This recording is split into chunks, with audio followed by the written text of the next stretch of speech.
नमस्कार, बहुत स्वागत है आप सभी का। मैं आपके साथ अस्मिता दुबे और बुलेटिन की शुरुआत बड़ी खबर के साथ। दंतेवाड़ा बीजापुर बॉर्डर पर कुख्यात नक्सली ढेर 25 लाख की इनामी नक्सली रेणुका मारी गई है। बता दें कि भारी संख्या में हथियार भी बरामद किया गया, गोला बारूद बरामद किया गया। दंतेवाड़ा और बीजापुर की सीमा पर सुरक्षा बलों और नक्सलियों के बीच सुबह 9 बजे से मुठभेड़ जारी है और अब तक इस मुठभेड़ में एक महिला नक्सली की मौत हो गई है। बता दें कि महिला नक्सली का शव भी बरामद किया गया है। मुठभेड़ स्थल से एक इंसास राइफल भी जब्त की गई है। तो बड़ी और अहम जानकारी बताते चले कि बड़ी कामयाबी यहां पर मिली है। दंतेवाड़ा बीजापुर बॉर्डर पर कुख्यात नक्सली को ढेर किया गया है। 25 लाख की इनामी नक्सली को ढेर किया गया। नक्सली रेणुका मारी गई है। भारी संख्या में हथियार और गोला बारूद भी बरामद किया गया है। सुरक्षा बलों और नक्सलियों के बीच सुबह 9 बजे से मुठभेड़ जारी है और अब तक इस मुठभेड़ में एक महिला नक्सली की मौत हो गई है, जिसका शव भी बरामद कर लिया गया है। तस्वीरें दिखा रहे हैं। वहीं इस मुठभेड़ स्थल से एक इंसास राइफल भी जब्त की गई। तस्वीरें आपको लगातार दिखा रहे हैं। जहां पर जो हथियार बरामद किए गए हैं उसकी पहली तस्वीर है और यहां देख सकते हैं आपकी लैपटॉप भी इनके पास से बरामद किया गया है। साथ ही साथ दूसरी तस्वीरों में हम आपको दिखा रहे हैं जहां पर महिला नक्सली का शव लेकर आ रहे हैं जवान। दंतेवाड़ा और बीजापुर के सरहदी बॉर्डर में एक बार फिर से नक्सलियों के इनकाउंटर में पुलिस को अहम कामयाबी मिली है। दरअसल देख सकते हैं कि आज दंतेवाड़ा डीआरजी और बस्तर फाइटर्स के जवानों ने एक महिला नक्सली को मार गिराया है। यह महिला नक्सली कोई आम महिला नक्सली नहीं है, ये रेणु के रूप में इनकी शिनाख्त हुई है और ये नक्सलियों के काडर की DKSZCM मेंबर यानी कि दक्षिण बस्तर सब जोनल डिविजनल कमेटी की मेंबर थी। 25 लाख का इन पर इनाम छत्तीसगढ़ सरकार ने लगा रखा था, वहीं पर 30 लाख रुपए का इनाम तेलंगाना सरकार ने लगा रखा था। इनका ये दिखाइए, इस कंप्यूटर की तरफ मैं कैमरामैन साथी से बोलूँगा, एक लैपटॉप बरामद हुआ है।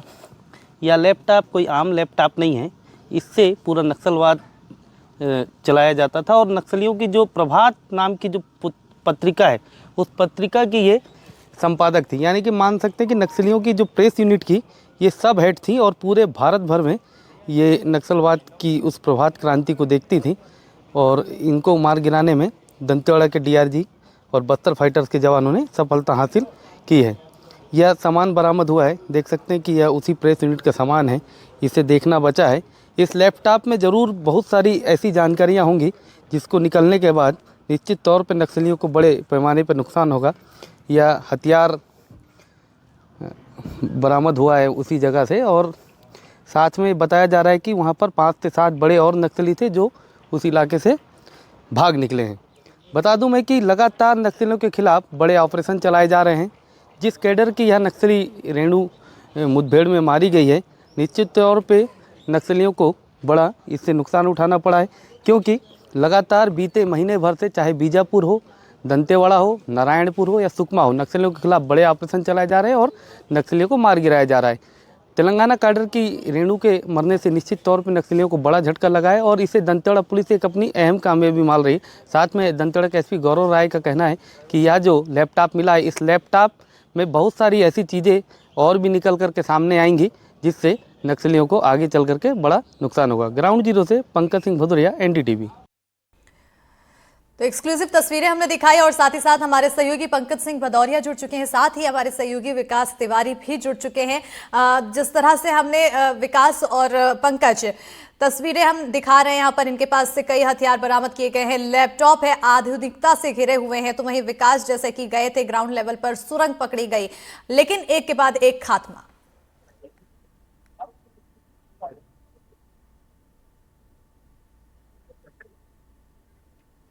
पंकज देखिए, मैं बता दूं कि आज जो ये 25 लाख की इनामी नक्सली रेणुका और बानू मारी गई हैं, इनके कई नामों से जानी जाती थी और ये DKSZC मेंबर की सदस्य थी। 25 लाख रुपए का इन पर इनाम लगा रखा था। पुलिस को इनपुट थे कि बीजापुर और दंतेवाड़ा के सरहदी बॉर्डर पर इनकी सूचना थी, जिसके बाद दंतेवाड़ा से 100 जवानों की टीम निकाली गई, जिसमें डीआरजी और बस्तर फाइटर्स के जवान थे।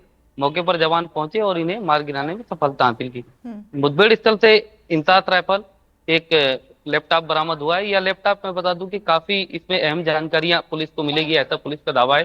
साथ में ये जो 25 लाख की इनामी नक्सली रेणुका मारी गई है, ये नक्सलियों के केंद्रीय पुलिस ब्यूरो की सदस्य थी और ये प्रभात क्रांति जैसी यूनिट को देखती थी। यानी कि जो भी नक्सलवाद और नक्सलियों के संगठन में जो भी क्रियाएं होती थी, ये उसे उसे एक अखबार के रूप में निकालती थी। और इनका काफी छत्तीसगढ़, तेलंगाना, महाराष्ट्र और उड़ीसा के इलाके में इनकी पकड़ थी। जी बिल्कुल। विकास, क्योंकि यहाँ पर देखिए एक के बाद एक हम सामान भी जब्त कर रहे हैं। खास बात ये मिली है, जो तस्वीरें आपने ग्राउंड लेवल पर जाके दिखाई है सुरंग की, सबसे अहम चीजें ये हो जाती है कि कहाँ से कहाँ नक्सली छुपते हैं, कहाँ से वो एक्शन लेते हैं, गोला बारूद जलाते हैं, और कहाँ वो छुप के एक के बाद एक नक्सली गतिविधियों को अंजाम देते हैं, और उससे आपने खोज निकाला है। देखिए, सबसे खास बात बताऊं, जो सुरंग आज एनडीटीवी की टीम ने खोज निकाला है और सुबह से ही हम इस पर बातचीत कर रहे हैं। ये वही इलाका है जिस इलाके में रेणुका को मार गिरा गया है। बमुश्किल 5 से 10 किलोमीटर की दूरी पर ही ये मुठभेड़ हुई है और ये अबूझमाड़ का ही पूरा इलाका है जिस इलाके में रेणुका को मारा गया, जिस इलाके में हमने वो सुरंग भी बरामद की है।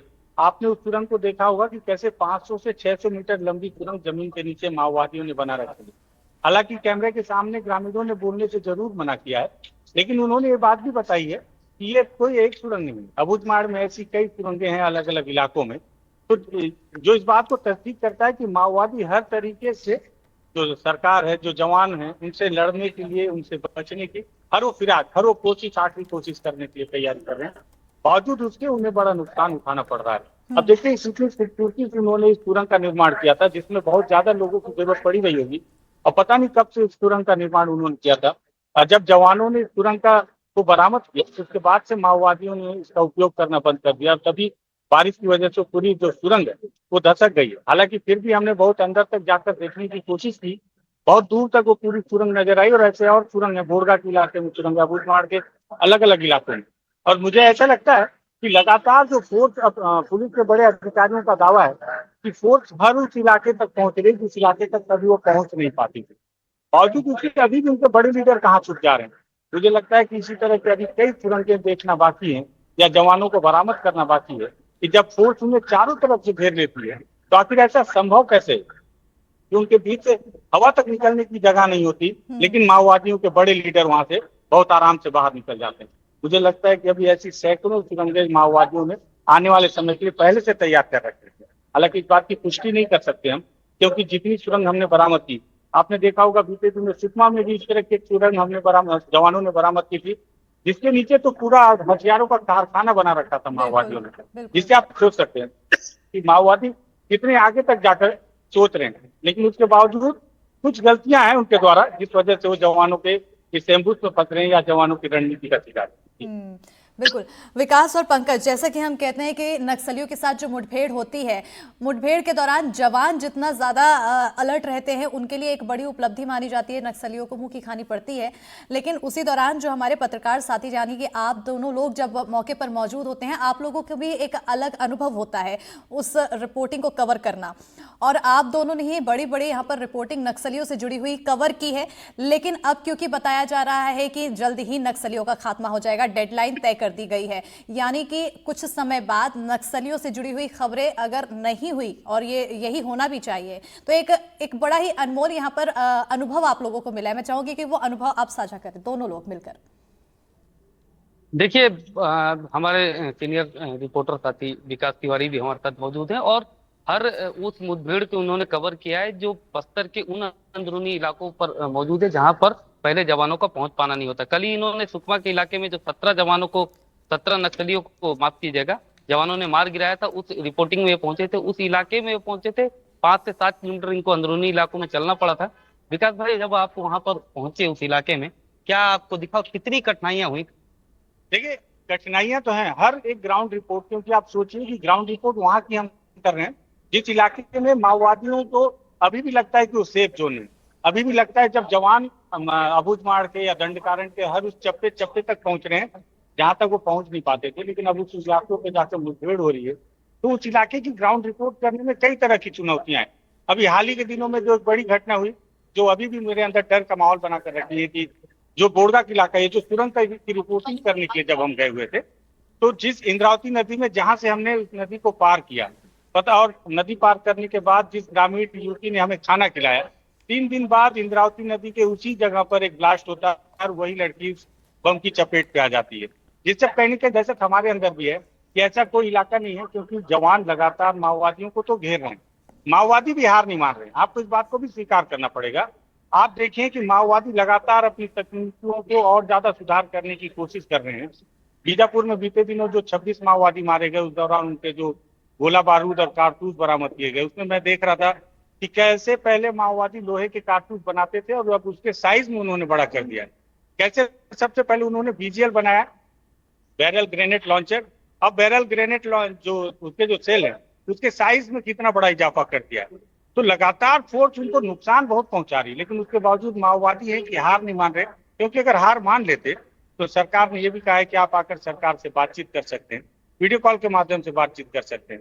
अगर उन्हें लगता है कि वो वाकई में अब खत्म होने की कगार पे है तो शायद वो बातचीत करने के लिए कोई कदम आगे बढ़ाते भी।